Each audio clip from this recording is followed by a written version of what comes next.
విజయవంతంగా ఈ బావికి మళ్లీ తన పూర్వ వైభవాన్ని అందించడం జరిగింది. 2 రోజులు శ్రమించి ఈ బావిలో ఉన్న చెత్తను మొత్తం తొలగించాం. ఇలా ఉన్న బావిని ఇలా మార్చేశాం. రోజు ఎన్నో పిచ్చి పిచ్చి వీడియోలు షేర్ చేసి వైరల్ చేస్తూ ఉంటారు. సమాజానికి ఉపయోగపడే, ప్రజల్లో మార్పు తెచ్చే ఇలాంటి వీడియోను కదా మీరు షేర్ చేయాల్సింది. మీరు చేసే ఒక్క చిన్న షేర్ వల్ల ఇలాంటి దుస్థితిలో ఉన్న ఎన్నో పురాతన కట్టడాలు మళ్లీ తమ పూర్వ వైభవాన్ని పొందుతాయి. ఈ వీడియో ప్రతి ఒక్కరి మొబైల్లో ఖచ్చితంగా ప్లే అవ్వాలి. షేర్ చేసి జై శ్రీరామ్ అని కామెంట్ పెట్టండి. అసలు ఈ బావిని 2 రోజుల్లో కూడా శుభ్రం చేయడం అసాధ్యం. కానీ వీళ్ళంతా విశ్రాంతి అనేదే లేకుండా శ్రమించారు. అసాధ్యం అనుకున్న పనిని సాధ్యం చేశారు. నిజం చెప్పాలంటే మేము ఈ చెత్తతో ఒక మహా యుద్ధమే చేశాం. చెత్తకు మాకు జరిగిన యుద్ధంలో మేమే విజయం సాధించాం. కొన్ని సంవత్సరాలుగా చెత్తతో నిండి ఉన్న ఆ బోలా శంకరుని ఆలయాన్ని చెప్పినట్టుగానే పూలతో అలంకరించి పూజలు చేశాం. ఇలా ఉన్న ఆలయాన్ని ఇలా చూసిన తర్వాత నాకు ఒక్కసారిగా శరీరం అంతా గూస్ బంప్స్ వచ్చాయి. ఈ బావి చెత్తతో నిండి దారుణమైన దుస్థితిని ఎదుర్కొంటుంది. శుభ్రం చేద్దాం రండి అని వీడియో తీసి పెట్టగానే అది చూసి వీళ్ళంతా ఎంతో దూరం నుండి ప్రయాణించి వచ్చి ఇక్కడ శ్రమదానం చేశారు. చిన్న పిల్లలు, వృద్ధులు, మహిళలు, యువత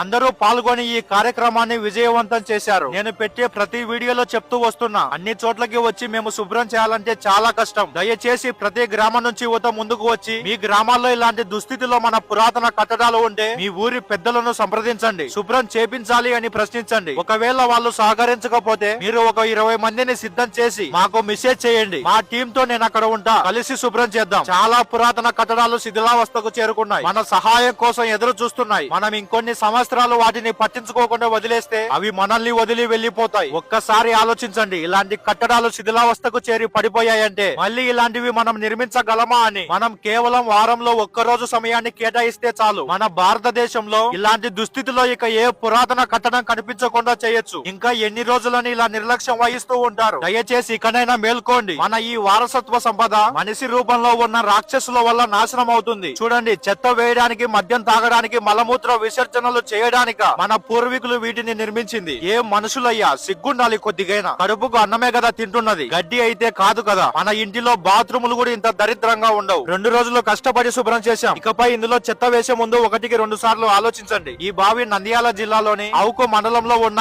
కాశీపురం అనే గ్రామంలో ఉంది. కాశీపురం గ్రామస్తుడైన మహేష్ అన్న గారు మరియు వాళ్ళ టీం 2 రోజులు ఇక్కడ శుభ్రం చేయడానికి వచ్చిన వారందరికీ భోజనాలు ఏర్పాటు చేశారు. అలాగే మాతో పాటు ఈ బావిని శుభ్రం చేయడానికి ఎంతో శ్రమించారు. అలాగే మన ఫాలోవర్స్ లో కొంతమంది మన టీం కి గ్లౌజెస్, షూస్ మరియు చెట్లు కోసి ఈ మిషన్ ఇప్పించారు. అవి మాకు చాలా ఉపయోగపడ్డాయి. అవి ధరించి పని చేయడం వల్ల మాకు ఎలాంటి గాయాలు కాలేదు. ఈ బావి శుభ్రపరిచే కార్యక్రమంలో భాగమైన ప్రతి ఒక్కరికి హృదయపూర్వక ధన్యవాదాలు తెలుపుకుంటున్నా. ఇప్పుడు ఇక మీ వంతు. మీ గ్రామ చుట్టుపక్కల ఇలాంటి దుస్థితిలో మన పురాతన కట్టడాలు ఉంటే వెంటనే వెళ్లి వాటికి మళ్లీ తమ పూర్వ వైభవాన్ని అందించండి. జై శ్రీరామ్. భారత్ మాతాకి జై.